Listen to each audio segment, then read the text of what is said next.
Hi, and welcome to Anglerfish to Zooxanthellae. My name is Peyton, and I co-host this podcast with my good friend Laura. We are marine scientists who enjoy learning all we can about the mysteries of the ocean and sharing that information with anyone who's interested in listening. This series is as easy to follow as ABC. Literally. We introduce a new topic each episode in alphabetical order. So if you have anything you're dying to learn more about, please comment your interests below and we will do our best to feature them. Today, we are discussing anglerfish. So, Laura, what the heck is an anglerfish?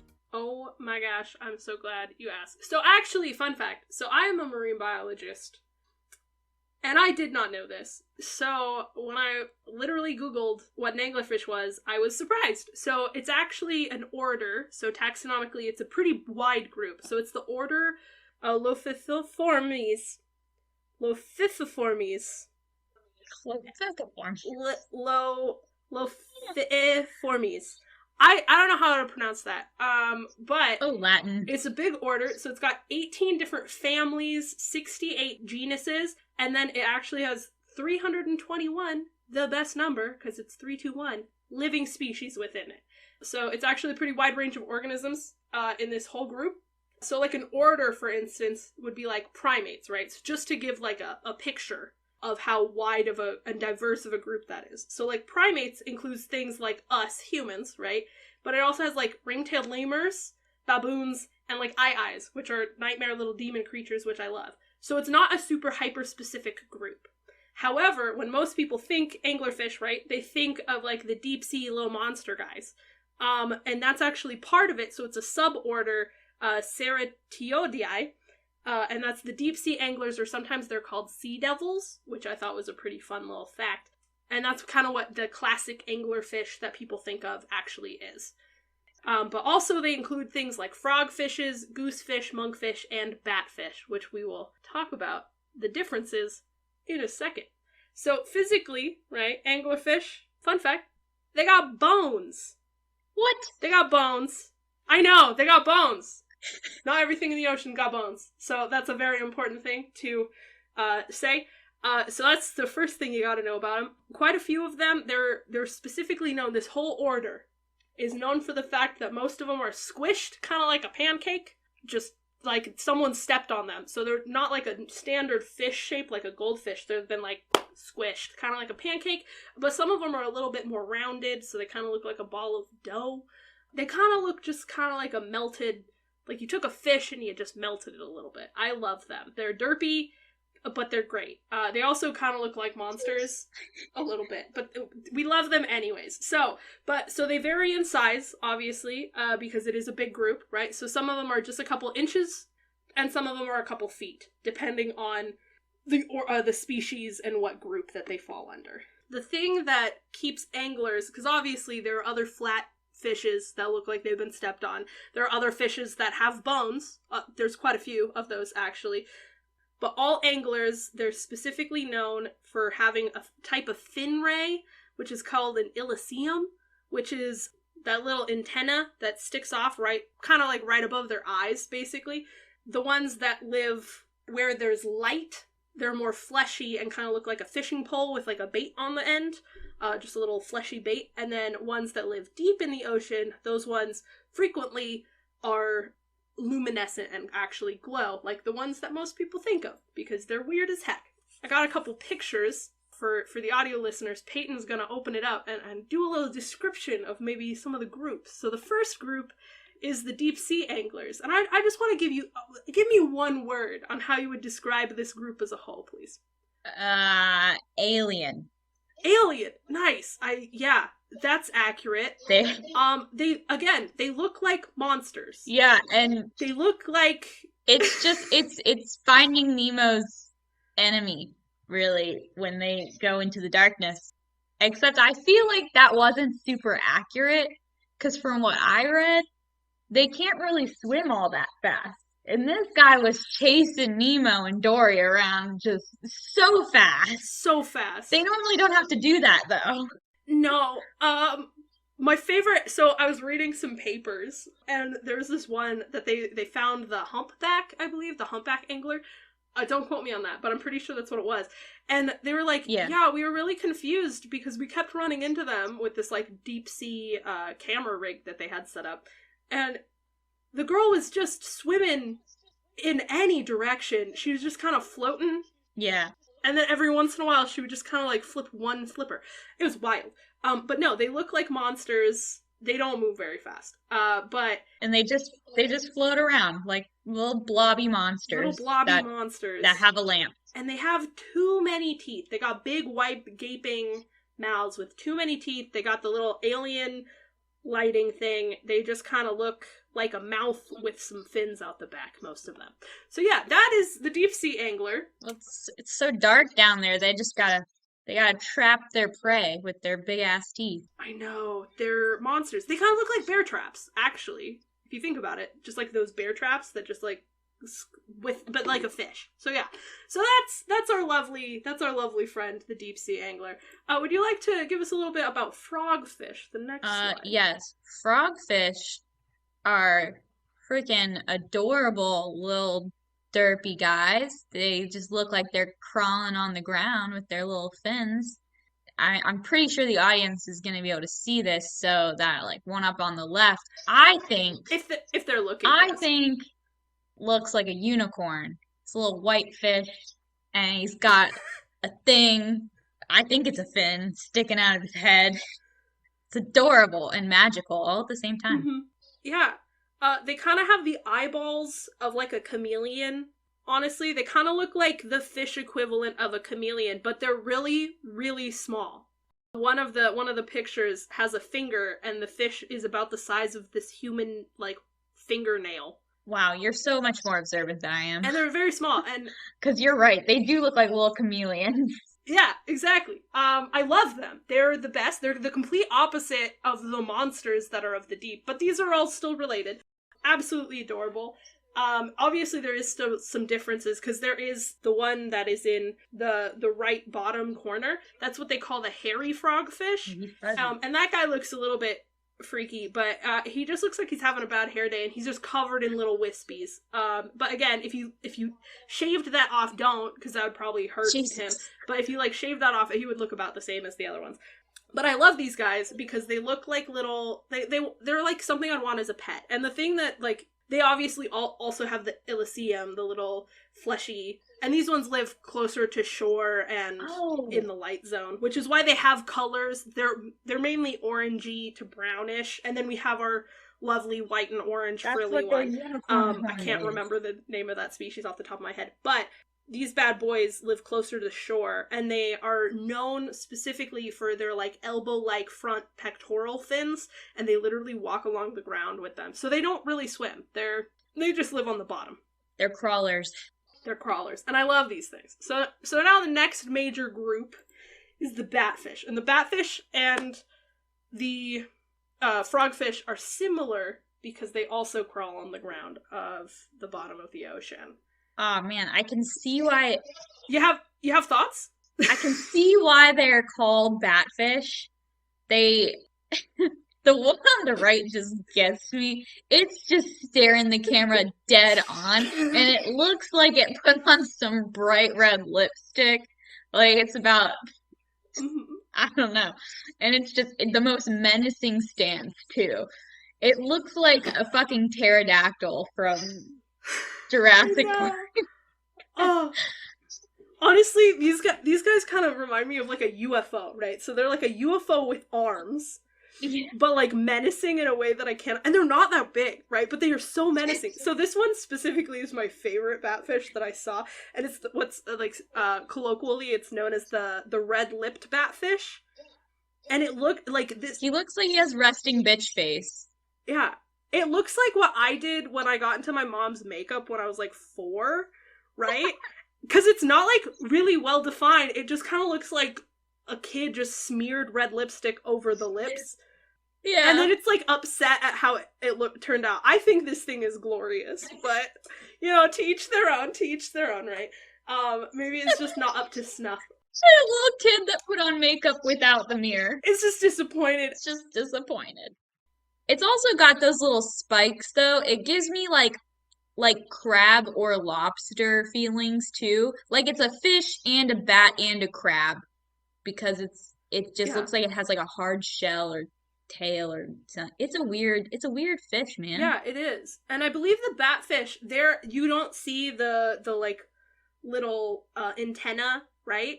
Because batfish are the only species in this whole group, right? This taxonomic group of batfish basically are the only ones that are able to retract that into themselves. All the other ones, they always have like the little pointer thing.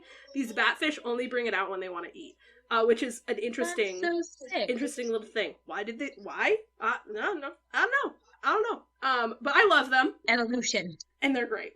And then we got the last group, and they looked very similar to me. I don't really do fish very often, so maybe I'm not seeing the intricacies, right? Yeah.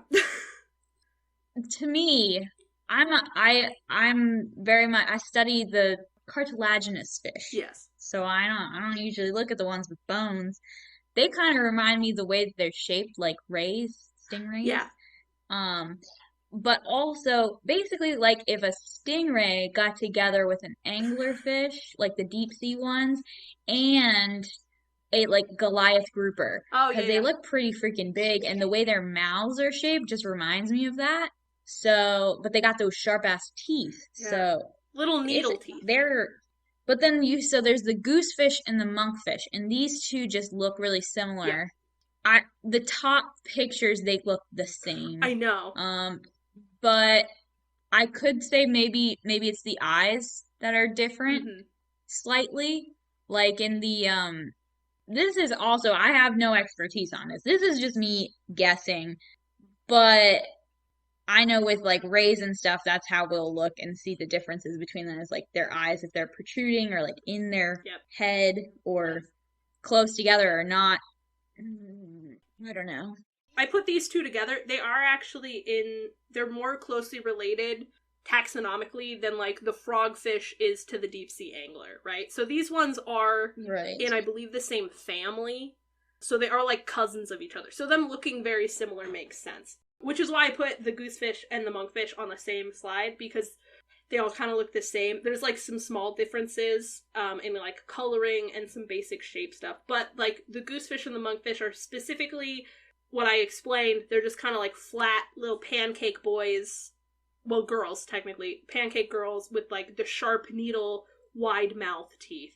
And then they're obviously not swimming around a whole ton, which is just kind of the vibe of anglerfish. Honestly, they're like laziness goals, anglerfish are, and I love them for that. We love a lazy fish. So that's kind of what they look like.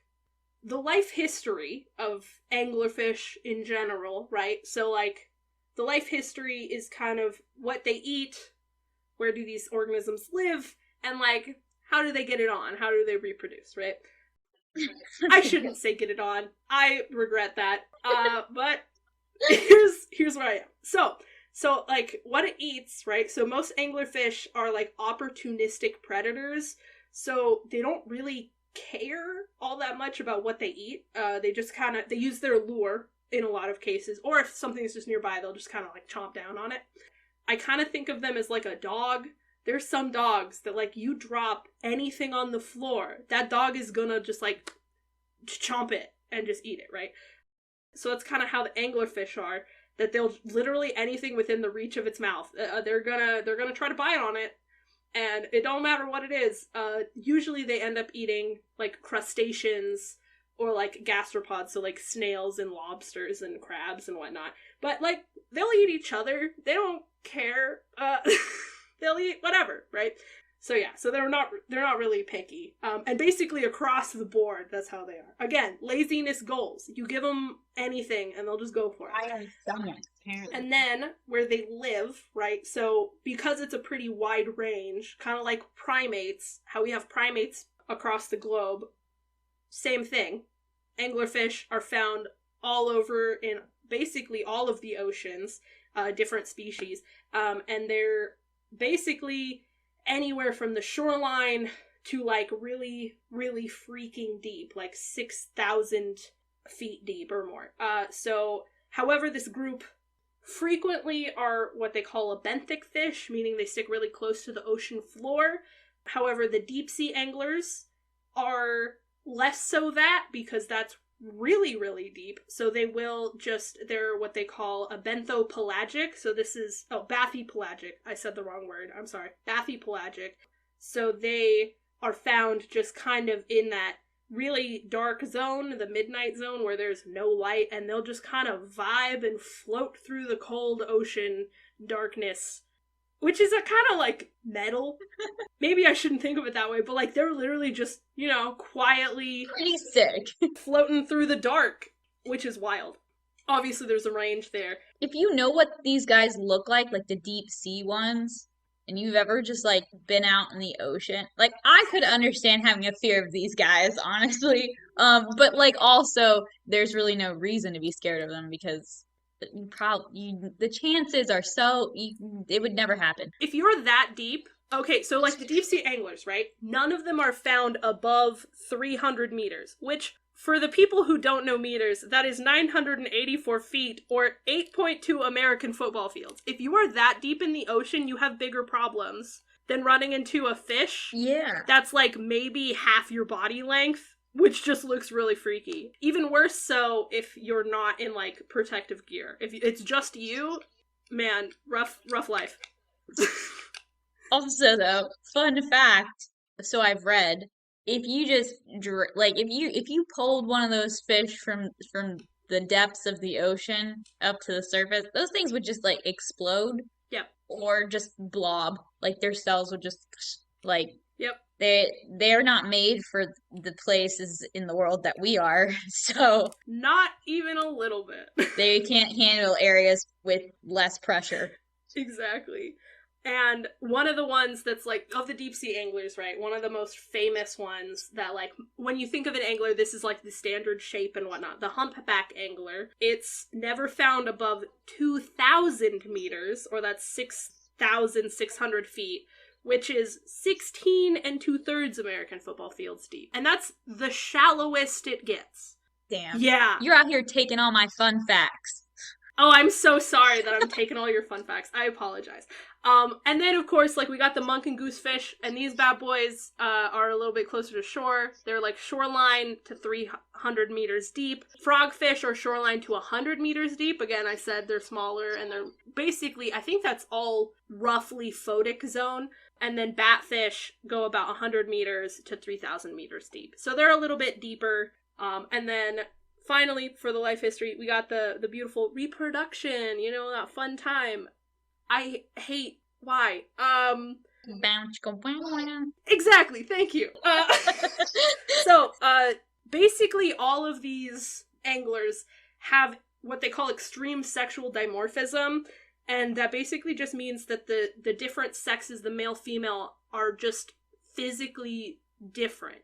So the females are usually significantly larger than the males. And then some species, not all, but some anglers are known to have parasitic males where they basically just attach to the female to provide sperm. So they're basically just like super kinky fish. Yeah, it's either super kinky or like you could maybe relate it to a boyfriend, like a toxic really boyfriend. Toxic relationship. like it, human standards, this is not a healthy relationship. Like, that's codependency to the max. You don't want that. Yeah. And I'll get a little bit more in depth, because this might be one of my fun facts because we have a fun fact section. So it might be one of my fun facts. So I don't want to get super in depth right now. Finally, for a little intro, about anglerfish, some little background, is the cultural impact. We've already mentioned it a couple times. Finding Nemo. It's one of the fish that they run into in Finding Nemo, and honestly, personally, this part of the movie almost made me pee my pants when I watched it the first time. I'm not gonna lie. It still scares me a little bit to this day.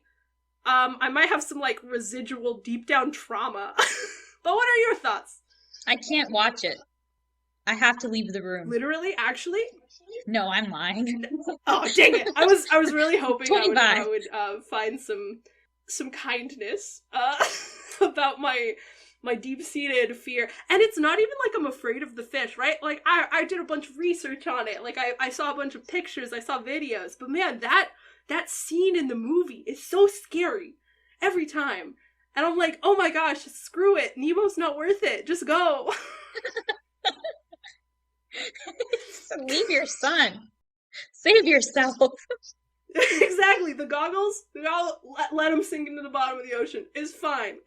Whatever. P. Sherman, Wallaby Way, Sydney. Just go to Sydney and just see if you can figure it out. You know, Sydney is a big city, but they wouldn't have even known. They could probably figure it out. To go to Sydney though without it. Hmm? They wouldn't have known to go to Sydney without it though. So a pretty integral part of the movie. This is true. I guess. I'll give it to Merlin. He's a better father than I would be a father. Isn't it Marlin? What did I say? Merlin? Like the wizard? Did I say Merlin? Oh my gosh, like the wizard. Marlin. Obviously, I need to rewatch Finding Nemo. I'll do that. I could be the wrong one here, but I thought it was like the fish. It is. You're right. Now I'm just embarrassed. Okay. That's the main thing, right? So, Finding Nemo maybe helped, and then also like these types of deep sea scary fish are just kind of like sort of talked about in media because they're like fascinating because they're like so alien to us, right? However, as another thing that I know that is culturally sort of relevant, at least internet culture, Hank Green, internet's little science man, right? We love him. He's great. He's great at science communication. He actually signs his name with what he calls a Anglerfish. And so he signs his name and then he like draws a little fish, which is an anglerfish, but he calls it a Anglerfish. And the reason why he does this is because a while ago he wrote, when he was still writing music more often, he toured with a band. Fun fact. Some people don't know that about him. He wrote a song called A Song About an Anglerfish, and it's on Spotify and YouTube, and on Spotify it has 700,000 plays. And then on YouTube it has 1.5 million plays. Wait.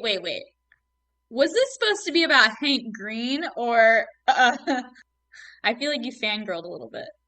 I did fangirl a little bit. I grew up watching Hank Green, and I can't lie. Hank Green, if you're watching this or listening to this, contact Laura.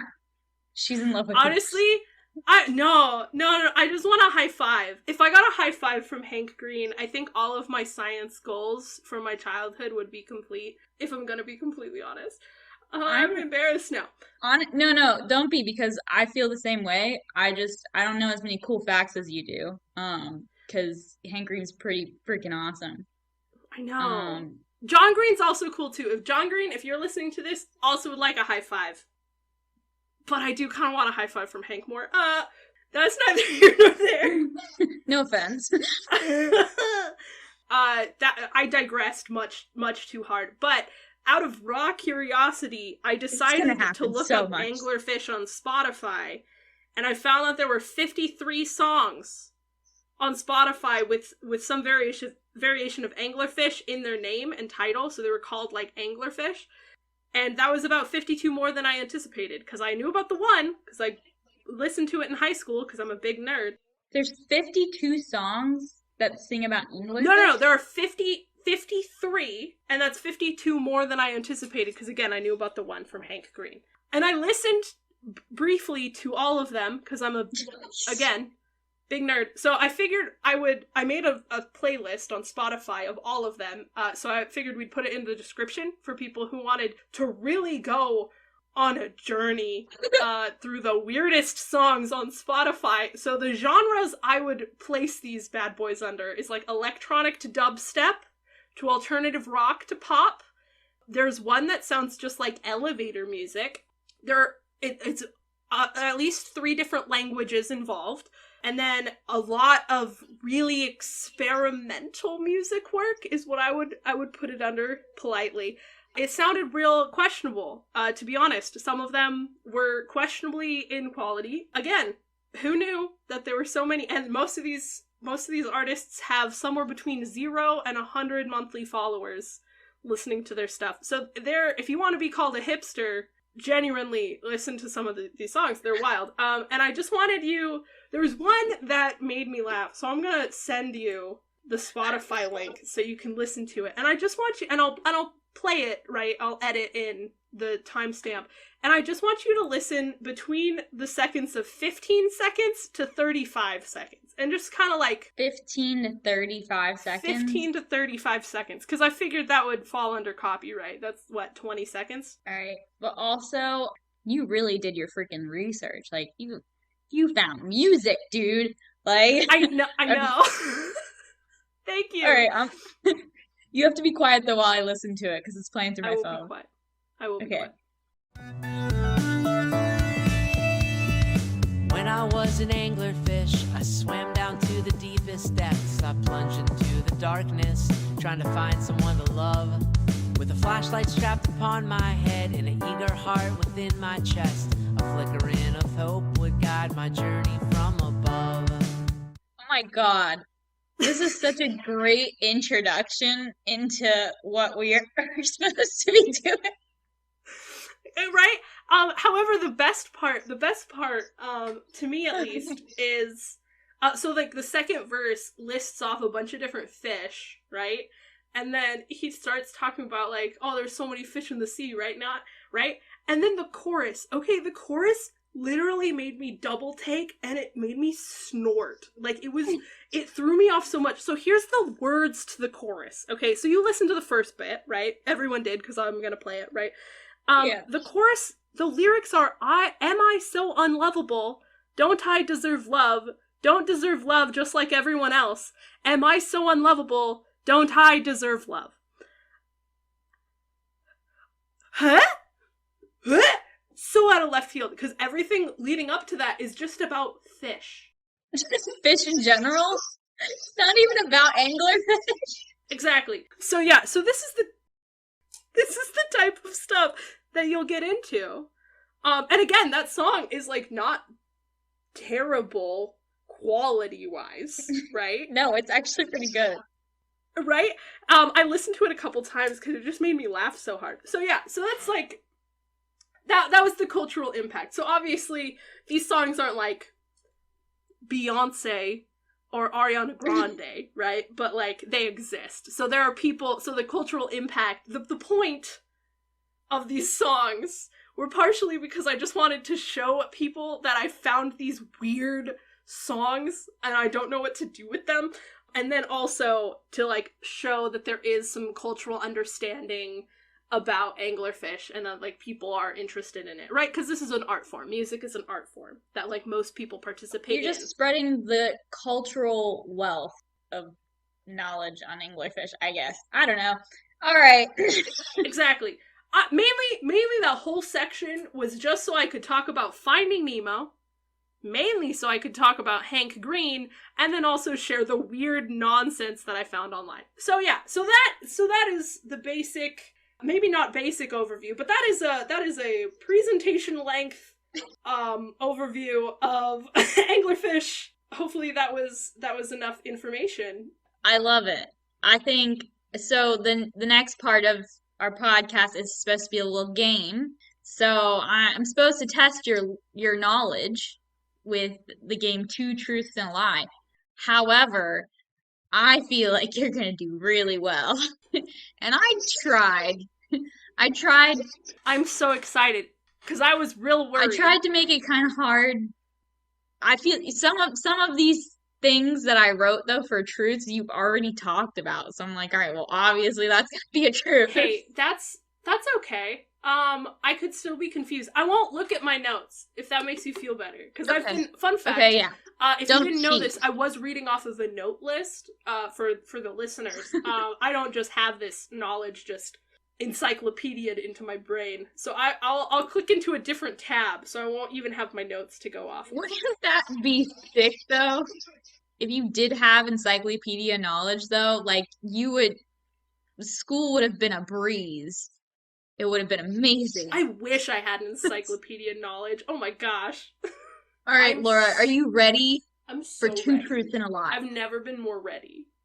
Your first fact, and I'm going to call them all facts, just to throw you off even more, is anglerfish have the ability to switch their light on and off to attract prey or a mate. There's one. Your next one. When males reach adulthood, their digestive systems no longer function. Your third one. Males fuse their bodies to females to allow for fertilization of eggs within the female. Which one was the lie? Oh, shoot. Oh my gosh. So I don't... Nothing. So, okay, so the first one, okay? Yeah, so the first anglerfish have the ability to switch their light on and off. I don't know anything about that. I just know that they glow. And that it's like bacteria. Yeah. But like... Yeah.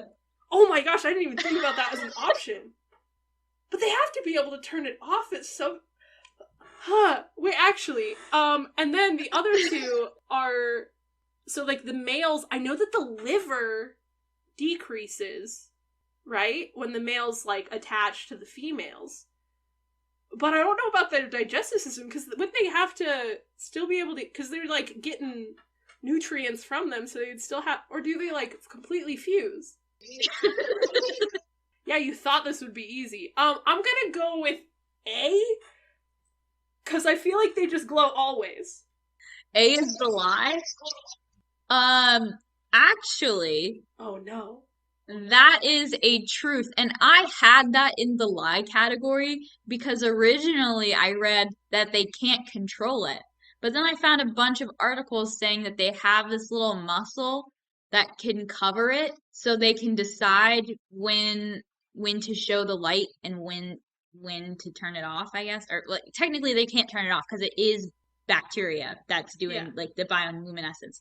But they can cover it. So that was the truth.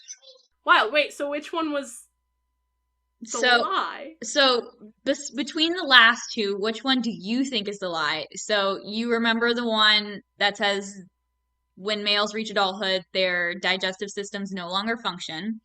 Then the other one is males fuse their bodies to females to allow for fertilization of eggs within the female. Gut reaction, I feel like if they lose their livers, they might also lose their digestive tract. So I'm gonna say that they don't fully fuse. So that's the lie. So which one's the lie? The lie is the last one. The males one where they fuse to the female to fertilize. They just kind of... Technically... Oh no. You're right. It is the lie. However, you're wrong about why it's the lie. Because they do fully fuse. Oh gosh. So males completely fuse to females and they lose their ability to digest things. So they no longer need their digestive system. They no longer need their eyes. Like everything falls away. That's a fun fact. So I'll get to that. Oh no, that's one of my other ones. I won't say that. Okay. So the reason that males fusing their bodies to females to allow for fertilization of eggs within the female is a lie is because fertilization happens externally. So they may fuse themselves to the female, but they don't fertilize the eggs until the female pushes the eggs out of her body and they just spray. I don't know. I don't really know how that works. They just go crazy. Oh no. Yeah, because most fish don't have sex in the traditional human way. Yeah. A lot of it is externally. I didn't even think about that. We should just call this podcast Sex in the Sea. Like Sex in the City.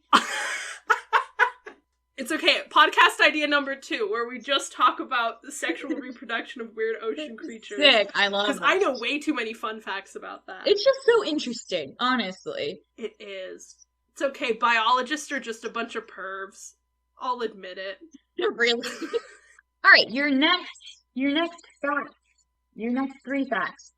I'm here for it. Are going to be some anglerfish live in shallow tropical environments. That's one. Okay. Your next one is anglerfish only eat live prey. And then the one after is there's more than 200 species of anglerfish. Oh, shoot. Okay, because I know the frogfish live in warm tropical waters, because they're, like, found in Australia. So that one's That one's gotta be true. That one is definitely true. And then the last one, because again, it's my favorite number, there's 321 species of anglerfish. So there is more than 200, because 321, fun fact, bigger than 200. We love it. I passed my math class, thank you. Nice. Yeah, like kindergarten math. That's probably kindergarten level, right? I don't know. I don't think so, dude. It's been a while. I don't really remember kindergarten. Clearly. Maybe first grade. Yeah. First or second. So the middle one, so B, that one was, oh wait, what was it? Anglerfish only eat live prey. Gut reaction, I want that to be false, because I feel like they'll eat carrion. They don't care, right? Yeah, they will eat, they're the garbage dumpsters of the sea. Like, they will eat it could be a rock, they would eat it. So they'd eat dead things, like, it. I read a paper that was listing off things that were found in anglerfish guts, and these were, again, more of the monkfish, I believe, anglers, right? Because I was just curious of what they ate, and they're like, oh yeah, we found a couple ducks. And I was like, a duck? You want to try that by me one more time? A duck? But that's how I felt when I found out that, like, the Greenland shark up in, like, the Arctic Circle, one of their main food groups is moose. That's insane. Yeah, that's, again, extra fun fact for you about a completely different group of animal. But I lost my mind. I was like, no. Ocean, land, separate. But it's not. So yeah, that made me lose my mind when I heard that monkfish eat ducks. Wow. Monkfish are more like shallower species though, right? Yes. So that does make sense. It's not like the Yes. deep sea anglerfish are eating ducks. However, it's still impressive because monkfish aren't really that big. But, you know, we'll hold on. Okay. Next facts. Okay. All right. Okay. The Esca is how I think it's pronounced, is the special organ that holds the eggs within the female. That's one fact. Then there's when the male fuses to the female, he loses everything except his testes. And then your last fact is there is no evidence that suggests people have had any negative effect on deep sea anglerfish. Gut reaction, maybe this is the conservationalist in me. I feel like there's gotta be some sort of impact that we have. But also they're so deep sea, maybe they don't have that much of an impact. I don't know. But my gut reaction is like, no, we've affected everything on this entire beautiful blue marble, you know? But I feel like if any group is not affected by humans, it's probably things 6,000 feet down under the ocean. I feel like the lie is that the males lose everything. Yeah, I'm gonna go with that one. Nope. Oh gosh, it's The not. males do lose everything except their testes. That's the only thing they're good for after they mature. Rip. That sucks. I'm glad I'm not a male anglerfish. That seems really boring. That sucks. Although I do, and part of me, no, I can't say that on a podcast. Yeah, that'll be open to interpretation to the listeners. Whatever Peyton was trying to say there. So it's gotta be that there's no impact, because I'm just gonna assume that you didn't lie to me about a vocabulary term, because I have no idea what the female gonads are called in an anglerfish. Wait, so what are you saying is the lie? I'm saying that the lie is that it's gotta be the last one, that there's no impact. No evidence? Yeah. No, actually, that one is true according to Oceana. Oh my gosh, it was a vocab. So I added on a little blurb though, because I just want to point out they also state that species that are naturally rare, like the anglerfish, could be threatened by people. We just don't have any evidence of it. And like, wow, let me re-say this. I say it. However, they also state that the species is likely naturally rare and changes to the deep sea environment could threaten them. So, like oil and gas extraction and shipping deep sea fishing, like ghost nets, exploratory seabed mining. Those are just a few things that we have never done as humans. So they should be fine, right? Ah, yes. 100%. I can't see how any of those things would ever affect ocean life in the deep sea, especially since they're so rare. Because I read about that they're just not very abundant natural, because there's just not a lot down there. Yeah. So yeah, there's not enough energy to be able to have a huge population. So yeah, okay, I guess that makes sense. For any listeners who don't understand sarcasm, just so you know. Yeah, we are being sarcastic. It would be very easy to affect these little guys. These little monsters are friends. And you wouldn't know. Like, we really couldn't know because it's so hard for us to, like, actually see them since they're so deep. We have no idea if we're actually affecting them. But there's no evidence to suggest that we are. So that was part of the truth category, as well as the males fusing to the females, losing everything except for their testes. And then the lie was that the esca is the special organ that holds the eggs within the female. It's actually the fleshy, luminescent growth at the end of the modified dorsal fin side. Dang it. Yeah. I should have known, because you said you were going to make it hard for me. I should have guessed that you would mess up vocab. Because again, I didn't know. Honestly, like, I'm glad that this tested you the way it, because I feel like it wouldn't have been fun if you were like, oh, it's definitely that one, like, immediately. Yeah. No, I get that. Yeah, I don't think I got a single one right. That's good, though. It's a learning opportunity. We're all about learning opportunities. 0 out of 3, baby. Let's go. Heck yeah. We'll slowly improve. Now, we're going to share our fun facts, right? Yes. I just have to figure out which ones we haven't already talked about. I can go first if you have to look at them. Because I have one that has not been discussed at all. Sure. Okay, so my first fun fact is about the monkfish and goosefish, actually, category. So these categories of anglers are actually quite tasty, and their tail is stated to taste like lobster, and they have a similar texture. So I didn't know that, and I was raw curiosity. I was like, can you eat anglerfish? And I found out that yes. And while no one technically has stated that they've eaten a deep sea angler, I bet some little scientist somewhere has taken a little nibble. Yeah.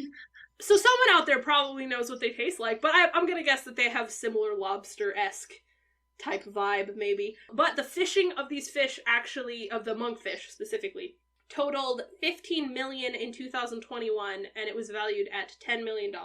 So while not a huge fishing enterprise, it is still fairly large, and they're pretty common in Japanese and Korean cuisine, frequently put in stews. Well, they're also known as the dead man. Sorry, I was going into Pirates of the Caribbean mindset, so I was thinking dead man. Perfect. No, poor man's lobster. I don't know if you already said that, but I read that. No, I didn't say that. And I was like, I'll remember that just in case. But I didn't even write it down, so it's crazy that I remember that. But yeah, that's really interesting, I thought it was a fun fact, because I gut reaction, I was like, these things can't be edible. And they are.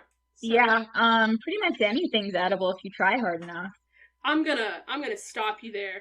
There are some things that are not edible and will never be edible unless you have to, like, do some crazy chemical alterations to it to make it so. At that point, it is, that doesn't count as edible to me. Try hard enough. I guess everything's edible once. I'll give you that. Everything's edible once. What's killed you? So there you go. Do you have your fun fact? I do. I thought it was pretty interesting that a female, in general, will carry up to 6 or more males on her body in her lifetime. I'm just like, that's a lot of men to be dragging around with you, but damn, more power to you, girl. She's got a lot of fertilized babies, I guess. Then... Heck yeah, let's go. I already said my fun fact about how they just kind of, their bodies are like wide round, so they just kind of wobble through the water. Yeah. I love that, though. Do you have another fun fact you want to share? So I do. So it's about reproduction, because again, one of the most fascinating thing about anglerfish is how they reproduce.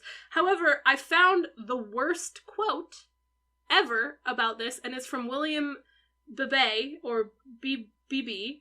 He is a famous biologist from the 1930s and 40s, and he talked about this, and this is what he wrote in his journals about anglerfish. Quote, "To be driven by impelling odor headlong upon a mate so gigantic, in such immense and forbidding darkness, and wilfully to eat a hole in her soft side, to feel the gradually increasing transfusion of her blood through one's veins, to lose everything that marked one as other than a worm, to become a brainless, senseless thing that was a fish.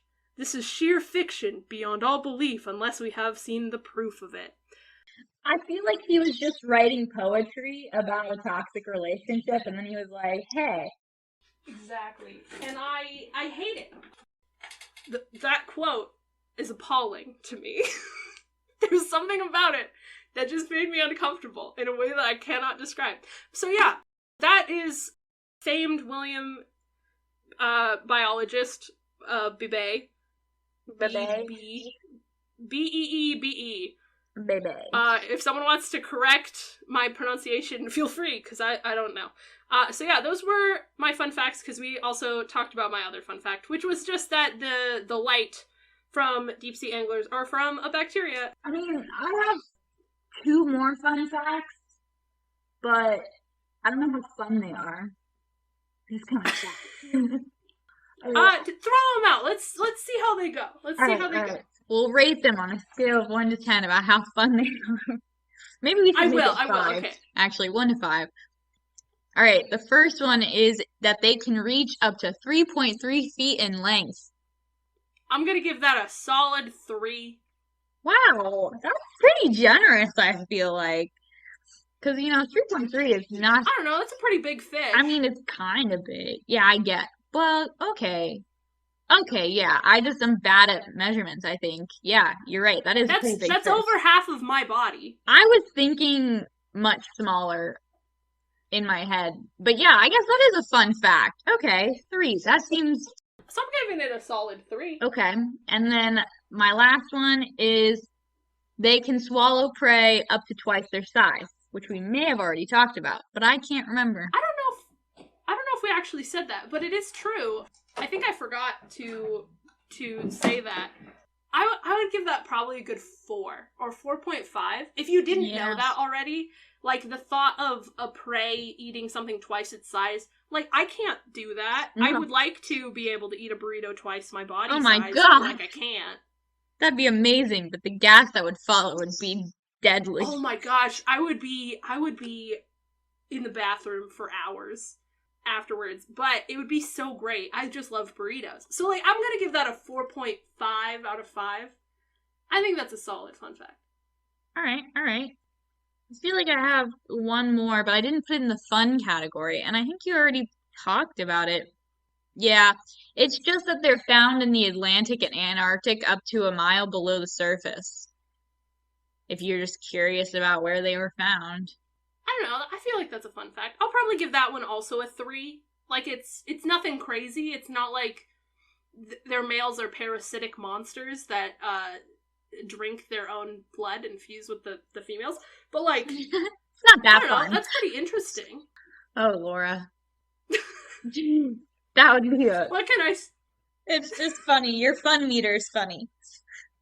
Like, it's not as fun as them drinking their blood and just completely fusing their body and just losing their eyes and all of their other organs completely forever.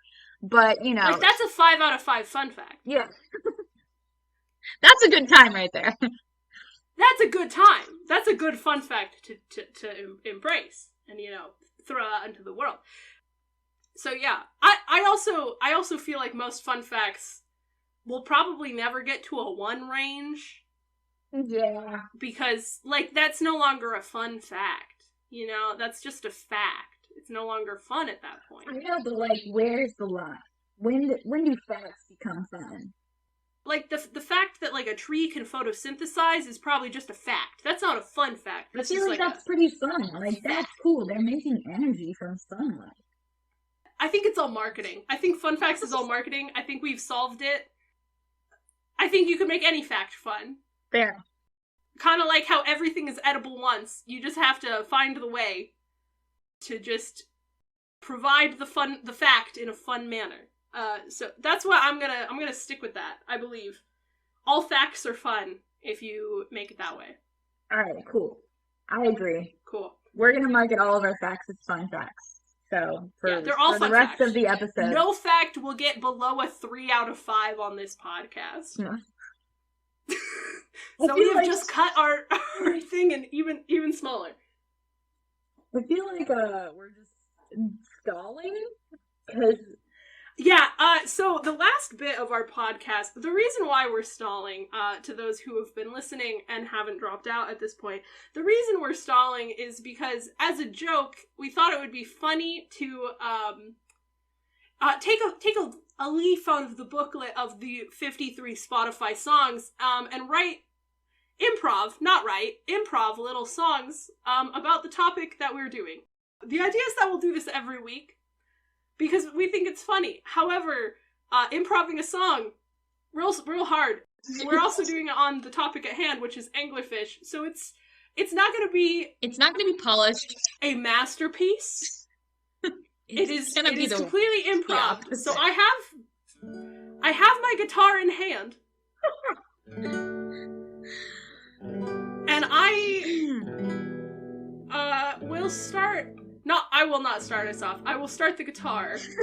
And then Peyton will start our little thing. We'll do a little back and forth, you know? We're gonna try to rhyme it.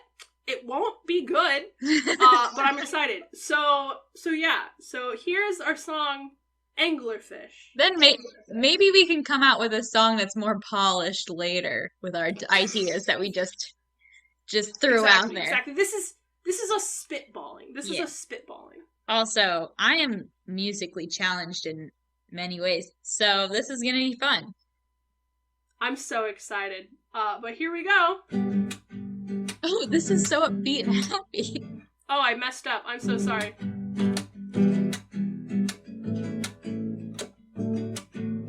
Anglerfish living deep in the sea, swimming about not very quickly. They're just wobbling through the water, trying to catch their prey.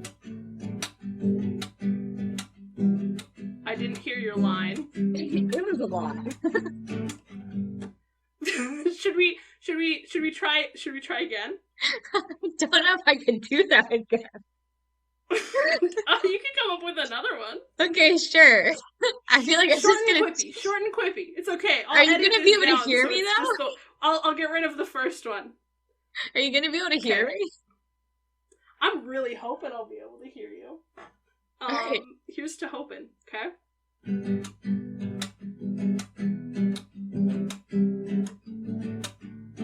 Anglerfish living deep in the sea, swimming around but not very quickly. They're just wobbling around and around, trying to catch some prey with their light. Stunning. Light. Anglerfish are bad in a fight.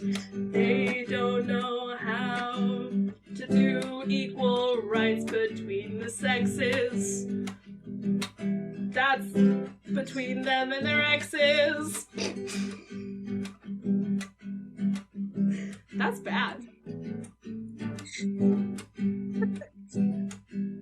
trying to think of another fun fact that I can include into it. I'm gonna go next. Send it. Oh, I missed it. They swallow. Oh. Oh my gosh, I did it again. I'm so sorry. We can try that again. We can try that again if we want to. Okay. We'll workshop our musical abilities. We'll improve. See, this is how we're gonna get people to come back for more. Okay. Yeah. So we'll slowly improve our skills on improv writing. So you'll have something to look forward to in the next couple episodes, because we're obviously going to improve in, like, by letter C, we'll be pros. Like, you'll think we are Taylor Swift songwriters. Yeah, I mean, if we're being honest, though, we're not here for the podcast. We are here to become rock stars. This is just the way to motivate us. This is just the way that we're gonna get there.